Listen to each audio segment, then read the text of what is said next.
thought there was something else that I wanted to, some other game. Oh, so I've been playing a lot more Tetris 99, Oh which I know god. you think is dumb, but It I is think it's a dumb. lot of fun. And still have not won a game yet, but I've been top five a bunch of times. Because once you get down to the last, I think I've gotten to the fourth place a couple times.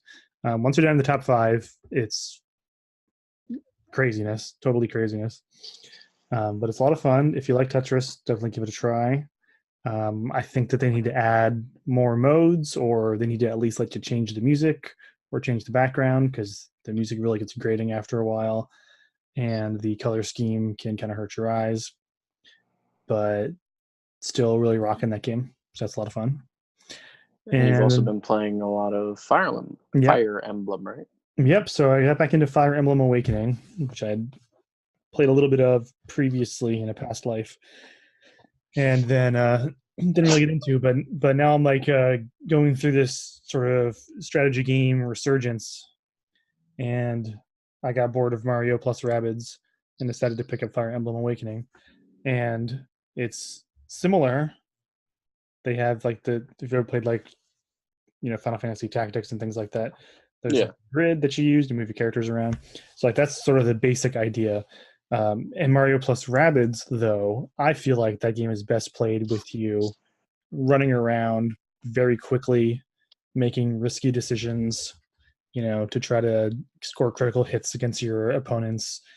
Because every time you do a critical hit, you also get like a super effect on your weapon. Right. And you get bonuses if you can beat the the stage. I forget what they're called. Um, like under a certain number of turns. Fire Emblem Awakening is pretty much the complete opposite of that because under no circumstances, do you ever want to like rush into a battle. You definitely play very slowly and very deliberately. I find, like, again, in Mario, a lot of times you want to try to you know get the drop on your opponent before they have a chance to come and get you, Right. basically. Um, I find in Fire Emblem what's happening a lot is I'll set myself up in a way that will like bait my enemy towards me and have them attack one of my characters first, and then I'll just like surround them and kill them. Because otherwise, Right. like if you send out one person to try to go fight somebody, like they are probably going to die. And in this game, when your characters die, they die for good, and Yeah. they don't come back ever. There is a casual mode that you can play. Like Fire Emblem Awakening's big thing was that it introduced the ability to have the characters die just for the battle, and then they come back at the end of the battle. Um, but I decided that that's not the true authentic experience, so I'm playing it on classic mode, and it is pretty stressful because you'll get through the whole thing. Like there's this one mission I was doing. This is like super early in the game, so it's not even like a spoiler thing. It's like a side mission that I was doing where you have the opportunity to recruit this one kid like onto your team, and I played through like the whole map, got down to where the boss was, like the last enemy you had to fight, and for whatever reason, I decided to send like my avatar character, like the main character, out first to have him attack, just not even thinking clearly, and I didn't kill the guy in one hit. So then when it was his turn, he killed me. So like even if I had lost like another character, like I could have said like, oh, I guess I'll be fine. But like if your avatar dies, like you get a game over no matter what. So I was like, all right, well, this was half an hour of my life gone. I have to retry this. Right. Because the other thing, I guess I should have mentioned this probably up front.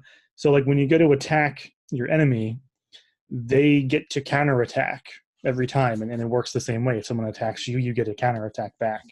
So it's kind of interesting. Like you'll attack, and then it goes into this so you leave like the grid screen to go to this other screen where like your guys on one side and their guys on the other side, and then you attack them, and then they attack back. So that's the thing that can really screw you if you're not like thinking about that, because you attack them, they get a counterattack, and then if you don't kill them that turn, like your character is weak, and the AI is smart enough to target whoever is most vulnerable, basically. So they will always go after whoever is one hit from death, Right. kill you. So I'm as frustrating as it can be sometimes. I'm having a lot of fun because again, like it's so different from how like I'm used to playing these kind of games, even like the Final Fantasy Tactics games, which aren't like necessarily as easy as Mario plus Rabbids is, but also I don't think are as punishing, especially because like if your characters die, you have revive spells and they don't die permanently with a couple exceptions. So like again, I feel like a lot of strategy games sort of encourage you to go out there and be risky and surround your opponent and do things like that, where I really, I'm maybe only like a quarter of the way through the game at this point, but I feel like every time I've tried to not just like, sorry, someone's dropping on my desk. Basically, it's like if you're ever in a situation where you're like, all right, I could do this move or I could just wait a turn and see what my opponent does. Like always just wait a turn because something's falling under my desk. I'm sorry. Always just wait a turn because you will be in trouble if you try to go out and just fight without really thinking about what you're doing. So yeah, that's Fire Emblem Awakening. And I'm super, super, super into it now. Really also loving the like relationship system, which we talked a little bit about when I was talking about the new Fire Emblem that's coming out, which they highlighted that stuff in the direct about it. Right. So like every time, I think we might talk about this a little bit then, but every time like you have two characters next to each other, they get like support points. I don't know if that's actually the term for it, but like their support level can increase when they like do actions together and stuff like that. Right. So it's kind of fun because then every time your support level with a character goes up, you get like a special little cutscene between those two characters where they're talking to each other about their lives and their backstories and things like that. And it's a nice way to sort of fill out the world, while you're fighting in these really grisly wars at the same time. Right. So that's that. I'm sure that I'm going to be playing it for a while. I have no idea how long the game is. Right. Yeah.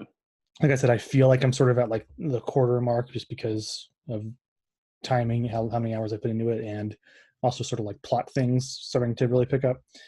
But I'm sure that I'll continue to update everybody as we go through. I also own Fire Emblem Echoes on the 3DS, so maybe I'll play that one as well to talk about. And then, of course, there's the Switch version coming out in, July? And we'll have lots to talk about at that point. I'll be a Fire Emblem pro by then. Let's hope. Yeah, well, because then we'll be able to, stream it and show stuff, and I won't look like a total. Well, that'll be you, because that's not my forte at all. I suck at those games, and there's no way one that's punishing as that one that I would be good at. So, as much as I love the Fire Emblem characters in Smash, that I'll have to pass it on. Just play them on that one. If any Fire Emblem game I play is going to be Fire Emblem Warriors. So. Yeah, I have that one too. I haven't played it yet though.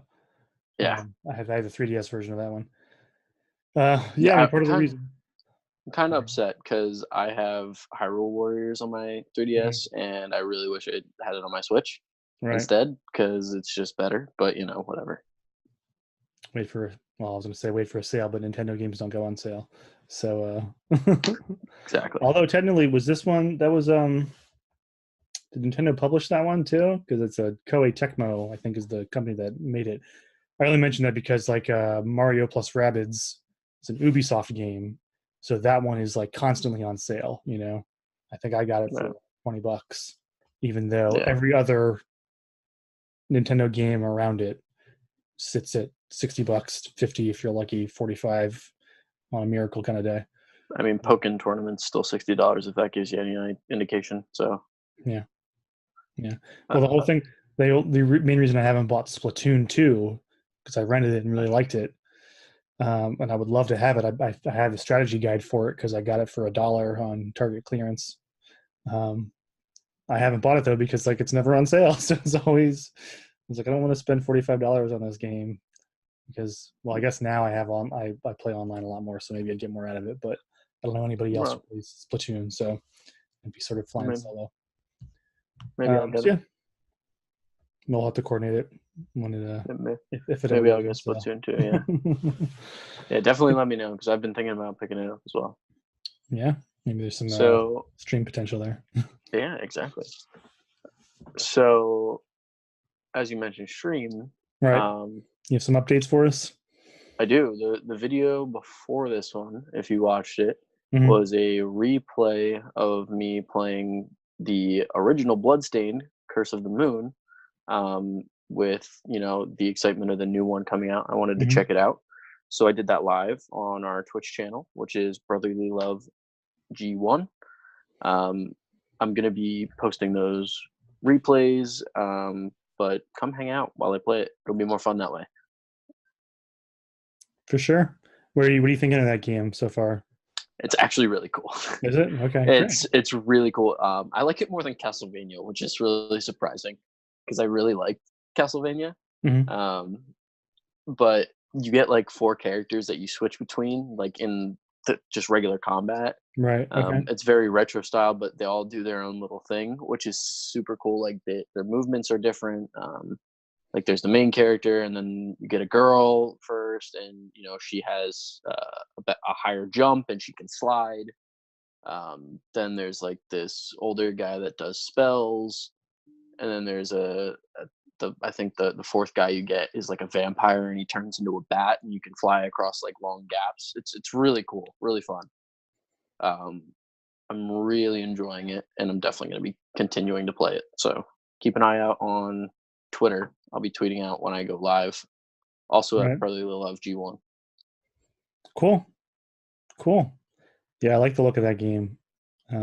You'd really like it. And yeah, it's one of those things. Well, especially because like the team that made it has experience with Castlevania, But I like the fact that we live in this time now where people are like revisiting like older styles of games and figuring out, okay, how do we take that format and apply everything we've learned in the 20 years since, to just make the game so much better, Right. So that's really exciting. Hopefully the full, true Bloodstained game that everybody's been waiting for lives up to its potential in that way. I'm excited for it now, honestly. Like at first I was like, looks like a knockoff Castlevania, but Right. and then now I'm like, holy crap, this is really fun. So they probably did that on purpose because I think the game that you're playing, I think, was originally actually it was made by the same guy. It's made by the same team, but I think it's like supposed to be like The spiritual like successor. like you're saying it's like the first Bloodstained game, but technically I think it was supposed to be the second, but they just finished it first, so they released it first. But I also think that's kind of like strategic of them because of the fact that now you're playing it and being like, oh, well, now I actually do want to go check out that other game because this one's so cool, It's just weird because that one's like very retro style, and then Ritual of the Night is going to be all 3D and like super actiony compared to the retro style that this one is. Right. So who knows? It looks exciting. Yeah, promising stuff. Okay, cool. I think that's probably going to do it for us for today. Unless you have anything else that you want to talk about real quick throughout the end. No. Okay. No, just keep an eye out on Twitter. That's where I'll be announcing when we go live on Twitch. Yeah, listen for the streams announcements. We'll be doing more of those. I'm looking to try to figure out how to do some of my stuff so that I can stream Tetris, since Spence isn't going to stream Tetris. No way. No way. I didn't even download it. You should try it. Just try it out. Once I win a game, maybe I'll upload a replay or something. So that's going to do it for us this time. Follow us on Twitter at Brotherly G1. Brotherly Love G1. Yeah, Brotherly Love G1. Especially if you want to be able to find that when those streams are happening, because that's where the information will live. Until then, if you're watching on YouTube, please subscribe and like the video. Really helps us get an idea of what you guys like to see. And also, we talk about what we're playing, but if you want to share in the comments like what you're playing, like that also helps us figure out like, okay, people that are watching, what do they like? What are they playing? What are they into? What do they want to hear about? So that can help us also tool our discussions. Yeah, exactly. And if you're listening on iTunes or Apple Podcasts, please give us a review. That way, Apple will tell everybody that we exist.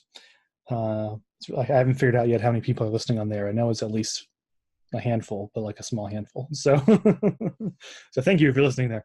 We love you. I know of one person, but that's about it. Good. Yeah. Good. I like the format, so that's why I pushed to have it exist, because I like the format. Yes. But yeah, that's gonna be it. So I'm Alex. And I'm Spence. And that's going to be it for this time. Thanks, everybody, for listening and watching. And we'll see you all with the next one. Bye.